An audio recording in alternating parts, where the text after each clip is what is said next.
Assalamualaikum warahmatullahi wabarakatuh.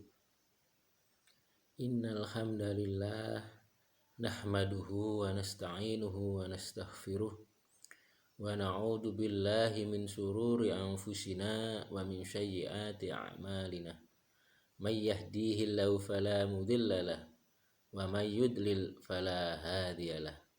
Asyhadu an la ilaha illallah wahdahu la syarikalah wa asyhadu anna Muhammadan abduhu wa rasuluh.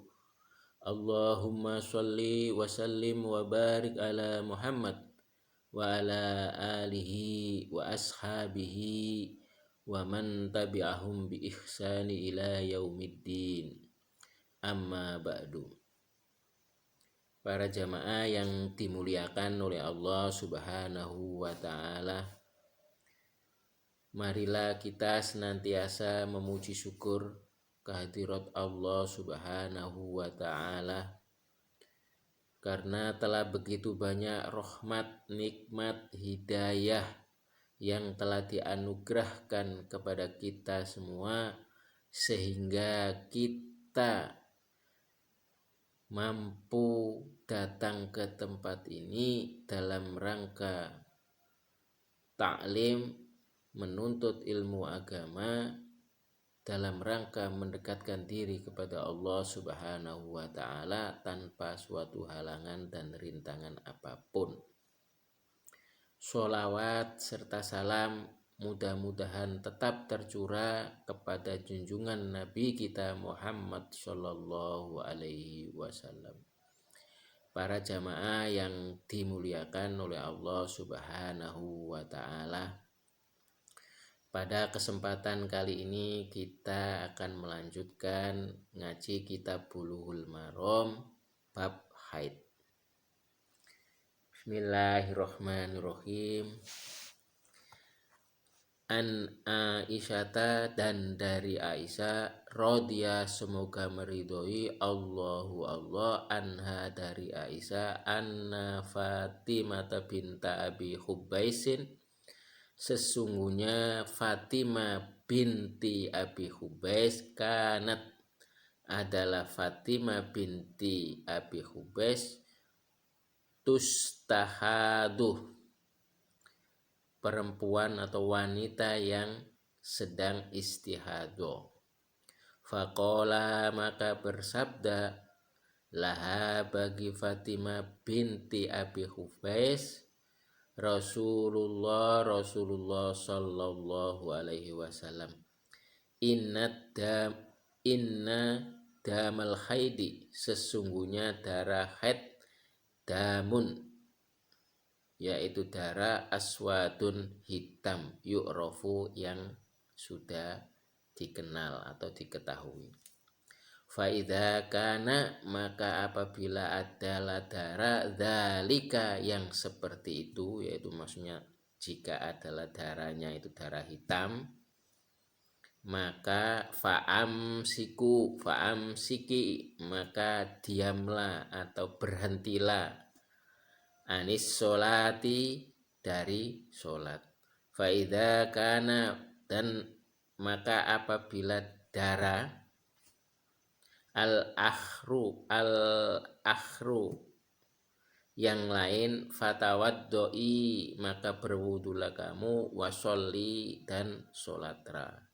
Rawa, telah meriwayatkan akan hadis Abu Dawud, wan Nasai, dan Nasai, wasohaha, dan telah mensohehkan akan hadis Ibnu Hibban, wal Hakim, dan Hakim, wastankaro, dan telah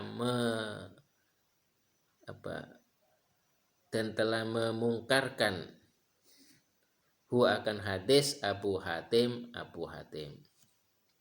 Hadis ini menjelaskan tentang darah haid.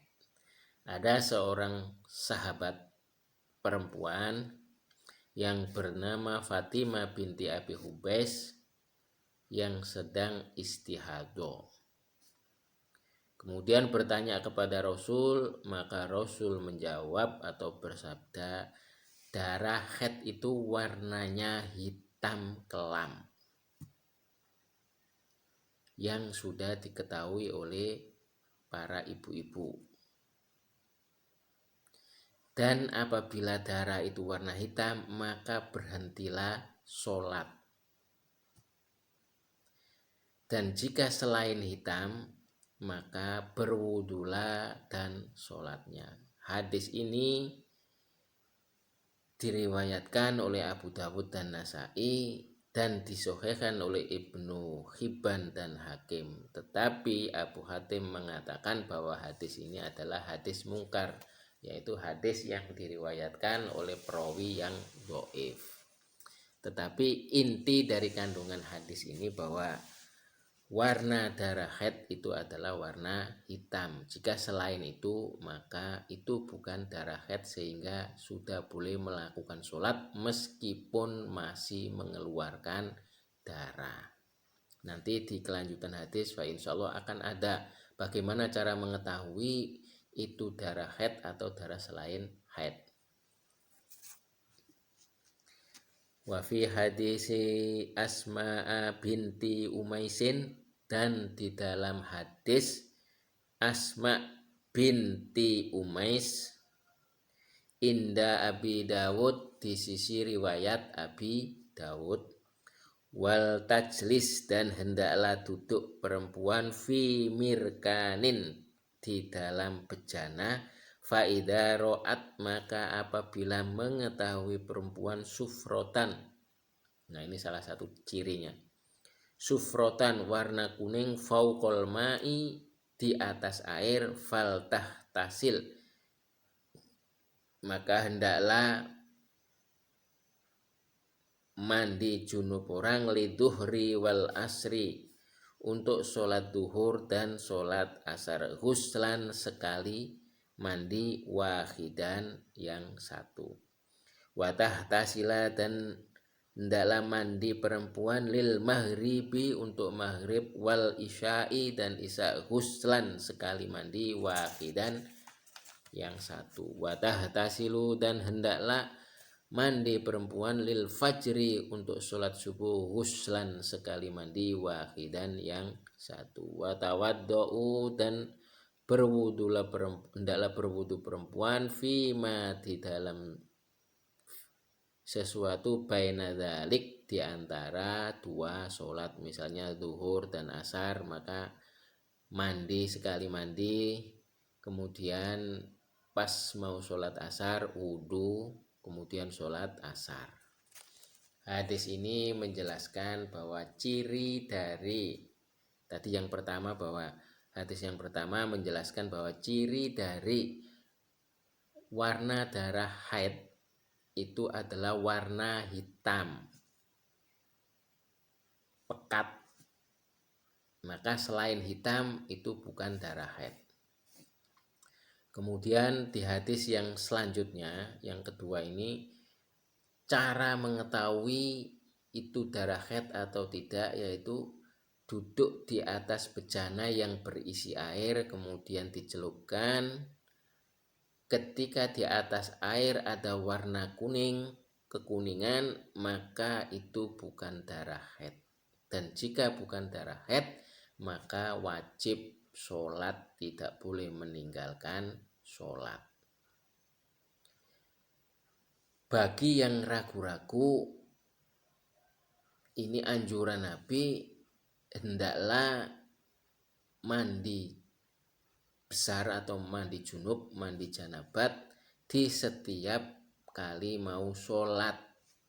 Maksudnya digabungkan sholatnya zuhur dan asar, mandi sekali mandi, kemudian di antara zuhur dan asar ketika mau sholat asar, maka melakukan wudhu. Kemudian mau sholat maghrib dan isya, mandi lagi. Kemudian sebelum isya, pas mau sholat isya, wudhu.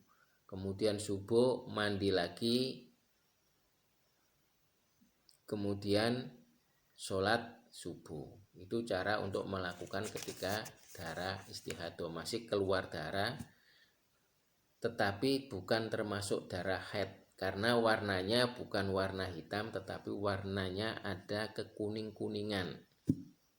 Karena darah haid itu warnanya hitam. Selain warna hitam maka itu bukan darah haid dan wajib melakukan sholat. Sehingga ini penting bagi ibu-ibu dan para remaja yang sudah balik, yang sudah datang bulan, yang sudah haid untuk mengetahui. Dan nanti juga dijelaskan berapa jumlah hari pada umumnya untuk perempuan yang haid. Wa an Hamnata binti Jahsin, dan dari Hamna binti Jahsin qalat berkata, Hamna binti Jahsin, kuntu adalah saya, istahadu sedang istihadoh, khaidotan akan istihadoh, kathirotan yang banyak, syadidatan yang sangat. Fa'ataitu maka datang saya an-nabiyya kepada Nabi sallallahu alaihi wasallam, astafti minta fatwa saya hiya akan Nabi atau kepada Nabi. Faqola maka bersabda Nabi, innama hiya sesungguhnya dia atau darah rokdotun, yaitu gangguan minasyaitoni dari setan. Fatahayyadi maka berhaidlah kamu, sittata ayyamin 6 hari, au sab'ata ayyamin atau 7 hari. Summah tasili kemudian hendaklah mandi kamu, faidastam kokti maka apabila bersih kamu, fasolli maka sholatlah, arba'ata wa isyrina maka sholatlah selama 24 hari, au salasata wa isyrina atau 23 hari, wasumi dan puasalah, wasolli dan sholatlah, fa inna dzalika maka yang demikian itu yuzzi mencukupi akan kamu, wa kadzalika dan yang demikian itu faf'ali maka kerjakanlah kulla syahrin setiap bulan, kama tahidu sebagaimana haid an-nisa'u para wanita. Fa in qawiti dan jika kuat kamu, ala antu akhiri bahwa mengakhirkan kamu, ad-duhra akan duhur, wa tu'ajjili dan menyegerakan, al-asra akan asar, thumma gtasili kemudian mandilah kamu, khina tadhurina ketika suci, wa tusolli dan sholatlah, ad-duhra akan duhur, wal asra dan asar, jami'an secara bersamaan. Maksudnya sekali mandi kayak yang di hadis yang kedua tadi. Summa tuakhirina kemudian mengakhirkanlah kamu, al maghriba akan maghrib, wa tuajjilina dan menyegerakanlah kamu, al isya'a akan sholat isya. Summa tasilina kemudian mandilah kamu, wa tajma'ina dan mengumpulkanlah kamu, baina sholataini di antara 2 sholat. Faf'ali maka lakukanlah yang demikian itu. Faf'ali maka lakukanlah. Wadah tasilina dan mandilah kamu, ma'as subhi bersama sholat subuh, wa tusallina dan sholatlah kamu, qala maka bersabda Nabi, wahwa dan yang demikian itu a'jabul amroini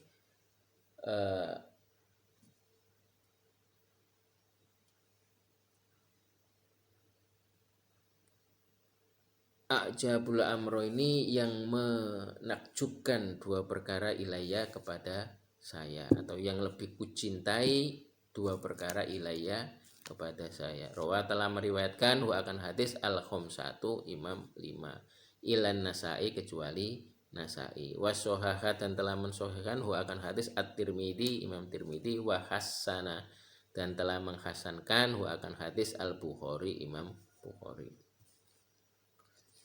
Hadis ini menjelaskan tentang ada seorang sahabat perempuan yang bernama Hamna binti Jahsin, seorang perempuan yang selalu istihadah, jadi selalu keluar darah haid, selalu keluar darah, tidak pernah berhenti saking banyaknya. Kemudian minta fatwa, minta wejangan kepada Rasulullah, maka Rasulullah menjawab bahwa darah istihadah itu adalah darah raqdhatum minasyaiton. Innama hiya raqdhatum minasyaiton, itu adalah gangguan dari setan. Maka diperintahkan oleh Nabi untuk menghitung haidnya selama 6 atau 7 hari. Dari sini bisa diambil pelajaran bahwa haid itu 6 sampai 7 hari. Lebih dari itu perlu dilihat darahnya. Kalau darahnya hitam maka itu haid. Kalau darahnya selain hitam, apalagi ada kekuning-kuningan ketika dicelupkan ke dalam air, maka itu darah selain darah haid. Maka harus melakukan sholat dan puasa. Maka Nabi melanjutkan, hitunglah haidmu sebanyak 6 sampai 7 hari. Dan sholat dan puasalah kamu sebanyak 24 atau 23 hari. Sebagaimana yang dilakukan oleh wanita-wanita yang normal haidnya, yaitu sebanyak 6 sampai 7 hari dan sisanya adalah wajib sholat dan puasa meskipun masih keluar darah, tidak pernah berhenti darahnya. Kemudian caranya, jika kamu kuat, maka seperti hadis yang kedua, yang sebelumnya, yaitu melakukan mandi janabat sebelum melakukan sholat duhur dan asar.